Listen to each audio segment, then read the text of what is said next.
Kita bantu itu semuanya. Kita bantu itu semuanya. Kita bantu itu semuanya. Kenapa kita harus bantu dan bahagiakan sekarang?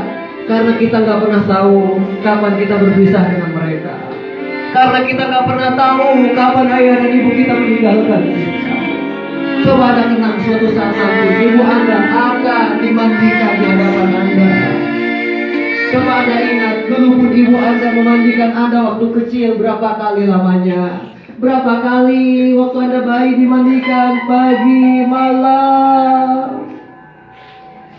Coba Anda kenang saat ibu Anda dikafani. Orang tua kita dikafani.